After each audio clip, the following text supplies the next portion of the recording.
بسم اللہ الرحمن الرحیم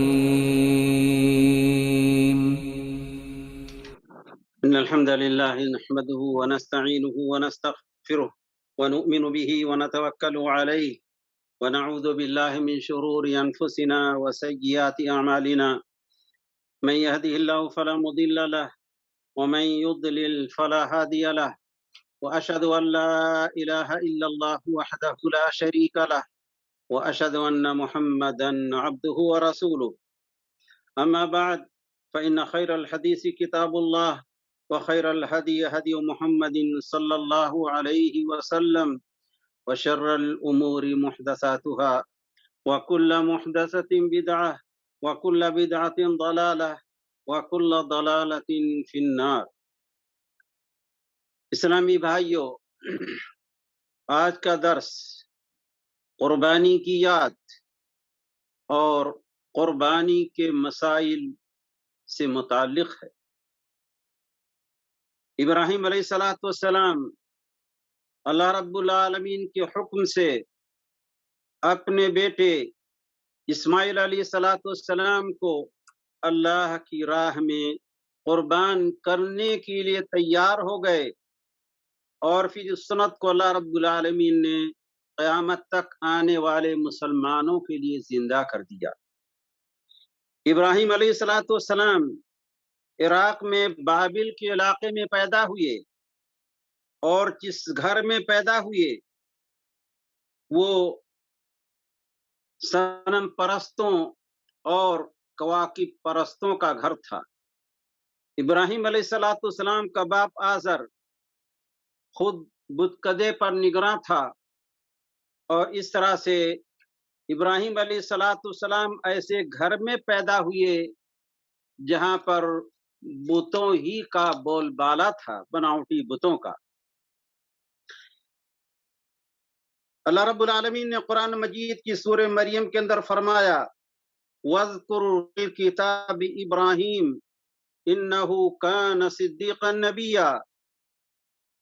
اس کتاب میں ابراہیم علیہ السلام کا قصہ بھی بیان کرو، یقیناً وہ بڑے ہی سچے نبی تھے. اذ قال لأبيه يا أبت لما تعبد ما لا يسمع ولا يبصر ولا يغني عنك شيئا. یاد کرو اس وقت کو ابراہیم علیہ السلام نے اپنے باپ آزر سے کہا، اے ابو جان، آپ کیوں عبادت کر رہے ہیں ایسی ذاتوں کی، ایسے دیوی دیوتاؤں کی، ایسے پتھروں کی جو نہ تو سن سکتے ہیں، نہ دیکھ سکتے ہیں، اور نہ آپ کے کام آ سکتے ہیں. یا ابتی انی قد جاءنی من العلم ما لم یأتک فاتبعنی اہدک صراطا سویا. ابو جان، میرے پاس جو علم آ گیا ہے وہ آپ کے پاس نہیں آیا. آپ میری بات مانیں، میری پیروی کریں، میں آپ کو سیدھا راستہ دکھاؤں گا. یا ابتی لا تعبد الشیطان. ابو جان، شیطان کی عبادت نہ کریں، یعنی شیطان کے وسوسے اور بہکاوے پر نہ چلیں، اور اس کے بہکاوے میں آ کر ان بے جان دیوی دیوتاؤں کی پرستش نہ کریں. ان الشیطان کان للرحمن عصیا. شیطان تو رحمان کا، اللہ کا نافرمان ہی تھا. یا ابتی انی اخاف ان یمسک عذاب من الرحمن فتکون للشیطان ولیا. اے ابو جان، مجھے ڈر ہے کہ آپ کو اللہ رب العالمین کی طرف سے عذاب پکڑ نہ لے، اور اس طرح سے آپ شیطان کے دوست بن جائیں. ابراہیم علیہ السلام کی ان ناصحانہ باتوں پر باپ کا رد عمل کیا تھا؟ قال اراغب انت عن آلہتی یا ابراہیم لئن لم تنتہی لارجمنک وہجرنی ملیا. اے ابراہیم، کیا میرے بتوں سے تم رخ موڑنے والے ہو؟ اگر تم اپنی ان باتوں سے، حرکتوں سے باز نہیں آئے، لارجمنک، تو یقیناً میں تجھے سنگسار کر دوں گا. وہجرنی ملیا، اور بہتر یہ ہے کہ کہ مجھ سے بہت دنوں تک غائب ہو جاؤ، دور چلے جاؤ۔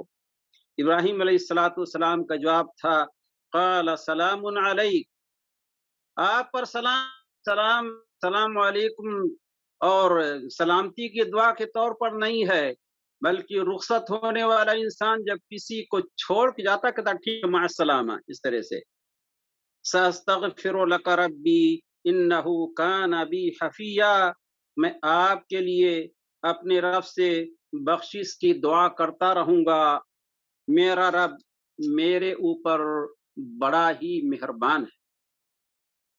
ابراہیم علیہ السلام اپنے کافر والد آزر کے حق میں بخشش کی دعا کرتے رہے، لیکن جب ابراہیم علیہ السلام کو معلوم ہو گیا، یقین ہو گیا کوئی ایمان لانے والا نہیں ہے، تو ابراہیم علیہ السلام نے پھر اپنے باپ سے اظہار براءت کر دیا۔ اللہ رب العالمین نے فرمایا وَمَا كَانَ اسْتِغْفَارُ إِبْرَاهِيمَ لِأَبِيهِ إِلَّا أَن مَّوْعِدَةٍ وَعَدَهَا إِيَّاهُ فَلَمَّا تَبَيَّنَ لَهُ أَنَّهُ عَدُوٌّ لِلَّهِ تَبَرَّأَ مِنْهُ۔ ابراہیم علیہ السلام نے ساستغفرک لک ربی چلتے وقت کہا تھا، اس بنیاد پر باپ کے حق میں بخشش کی دعا کرتے رہے، لیکن جب انہیں یقین ہو گیا کہ یہ حالت کفر ہی پر رہے گا تو ابراہیم علیہ السلام نے اپنے باپ سے بھی اظہار برات کر دیا۔ آگے ابراہیم علیہ السلام کے بارے میں اللہ رب العالمین نے سورہ صافات کے اندر فرمایا وَإِنَّ مِن شِيعَتِهِ لَإِبْرَاهِيمَ، اس آیت سے پہلے نوح علیہ السلام کا تذکرہ ہے۔ اللہ رب العالمین نے فرمایا نوح علیہ السلام ہی جماعت میں سے، انہی کے طور و طریقے پر اللہ رب العالمین کی عبادت کی طرف دعوت دینے کے طریقے پر ابراہیم علیہ السلام بھی تھے۔ اذ جاء ربہ بقلب سلیم، جب اپنے رب کے پاس بے عیب سیدھا سادہ دل لے کے آئے۔ اذ قال لأبیہ وقومہ ماذا تعبدون، جب ابراہیم علیہ السلام نے اپنے باپ اور اپنی قوم سے کہا تم کن چیزوں کی عبادت کرتے ہو؟ ابراہیم علیہ السلام کے زمانے میں جو مورتیاں اور صنم تھے، پتھر، لکڑی، لوہے، چاندی اور سونے کے تھے، اور جو سب سے بڑا بت تھا وہ سونے کا تھا اور اس پر مجوہرات لگے ہوئے تھے۔ اللہ رب العالمین نے فرمایا اذ قال لأبیہ وقومہ ماذا تعبدون، ابراہیم علیہ السلام نے جو اپنے باپ اور اپنی قوم سے کہا تم کس کی عبادت کرتے ہو؟ ایفکن آلہۃ دون اللہ تریدون، کیا اللہ رب العالمین کے سوا گڑھے ہوئے معبودوں کو تم چاہتے ہو؟ فما ظنکم برب العالمین، پھر رب العالمین کے بارے میں تمہارا کیا خیال ہے؟ کیا اللہ رب العالمین تمہیں ایسے ہی چھوڑ دے گا؟ کبھی تو غور کرنا چاہیے۔ آگے ابراہیم علیہ السلام کے بارے میں اللہ رب العالمین فرما رہا ہے فَنَظَرَ نَظْرَةً فِي النُّجُومِ، انہوں نے ستاروں کی طرف ایک نگاہ دوڑائی۔ ابراہیم علیہ السلام کی قوم بت پرست بھی تھی اور ستاروں سے بھی اپنی قسمت آزمائی کرتی تھی۔ ستاروں کی گردش کو حوادث زمانہ کا وہ سبب قرار دیتے تھے، کیونکہ قوم والے ایسا کرتے تھے، اس لیے قوم والوں کو دھوکہ دینے کے لیے ابراہیم علیہ السلام نے ایسا کیا، اور اس کے بعد کہا انی سقیم، میں تو بیمار ہوں۔ فتولوا عنہ مدبرین، پھر انہیں چھوڑ کر سب کے سب اپنے پیچھے چلے گئے۔ فراغ الی آلہتہم فقال الا تاکلون، ابراہیم علیہ السلام ان کے معبودوں کے پاس، بتوں اور مورتیوں کے پاس گئے اور ان سے کہا تم کھاتے کیوں نہیں؟ جاتے ہوئے قوم والوں نے بہت سارے چڑھاوے ان بتوں پر چڑھا دیا تھا اور اس طرح چلے گئے تھے۔ ما لکم لا تنطقون، ابراہیم علیہ السلام نے پھر کہا تم بولتے کیوں نہیں؟ ظاہر ہے پتھر اور لکڑی، سونے چاندی کی مورتیاں کیا بولیں؟ ابراہیم علیہ السلام نے کیا کہا